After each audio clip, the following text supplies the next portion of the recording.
Je pense que ces pays se moquent de nous. Ces pays nous exportent toute leur délinquance et que c'est absolument scandaleux. Et donc, ce qu'il faut, c'est faire pression sur ces pays. Regardez comme les Algériens et les Marocains sont furieux parce qu'on a réduit un peu de 20 à 30%. On coupe les échanges économiques. On coupe les visas. Ces gens-là n'ont qu'à reprendre leur clandestin. C'est à eux. Ils sont de leur nationalité. La France a tenté de le faire. Non. Emmanuel Macron a supprimé de très nombreux visas. 20 à 30%, j'ai dit. Et déjà, ça hurle. Mais vous avez vu qu'Emmanuel Borne est allé à Canossa et qu'elle a annoncé qu'elle allait Elisabeth de nouveau... Borne. Vous avez dit Emmanuel Borne. Excusez-moi. C'est un condensé. Voilà, exactement. Elisabeth Borne a dit qu'elle augmenterait les visas étudiants. C'est avec un visa étudiant que cette criminelle est rentrée en France. Donc vous voyez, il faut une volonté politique. Mais je vais vous dire, il faut surtout changer l'idéologie. En vérité, les gens qui nous gouvernent et toute la classe politique considèrent que l'immigration, c'est bien. C'est, selon la vieille expression de Bernard Stasi, une chance pour la France. Que finalement, il faut absolument regarder. Emmanuel Macron veut les mettre carrément à la campagne parce que les campagnes se vident. Vous voyez, il y a une idéologie immigrationniste. Moi, je considère que cette immigration, en vérité, ne nous apporte que des ennuis et que ça a été une catastrophe depuis 40 ans de voir cette immigration de masse venue du Maghreb et d'Afrique qui, en vérité, à part quelques exceptions et quelques personnes qui s'adaptent très bien et qui s'acclimatent très bien et qui s'insèrent et qui s'assimilent très bien, les autres constituent un peuple dans le peuple, une société dans la société, et une peuple hostile en plus, de plus en plus hostile. Zemmour, vous ne pointez que la responsabilité du gouvernement, Éric Dupond-Moretti, Gérald Darmanin, comme si c'était eux les responsables de ce meurtre, et c'est comme si vous disculpiez en quelque sorte la présumée meurtrière. C'est quand même elle qui est au cœur du sujet, plus que les responsables politiques. Je suis tout à fait d'accord avec vous pour rétablir la responsabilité individuelle. Ça, vous avez raison. C'est elle qui a tué. Ce n'est pas Darmanin, Dupond-Moretti, je les ai jamais accusés de meurtre.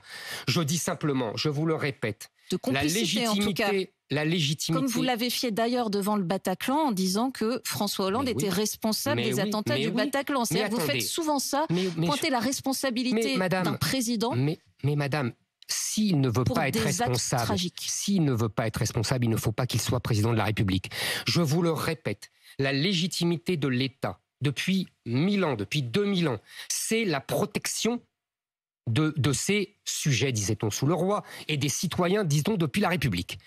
S'il ne les protège pas, il n'a plus de légitimité. Vous comprenez ? Il n'a plus la légitimité à prendre les impôts, il n'a plus la légitimité à avoir le monopole de la violence, il n'a plus la légitimité à interdire aux autres, aux citoyens de se défendre. C'est fondamental, c'est le pacte social. Donc oui, le gouvernement est responsable, il n'est pas le seul. Tous les autres précédents sont aussi responsables. Sauf que là, vous décrivez un monde illusoire, c'est le monde du crime zéro, ça n'existe pas. Mais j'ai jamais dit que je décrivais le monde du crime zéro. Moi, je décris le monde du francocide, ce n'est pas la même chose. C'est-à-dire où le peuple français est agressé, martyrisé, assassiné, chassé de ses terres par un peuple étranger. Le rétablissement de la peine de mort. Je n'ai jamais dit ça, c'est pas dans mon programme.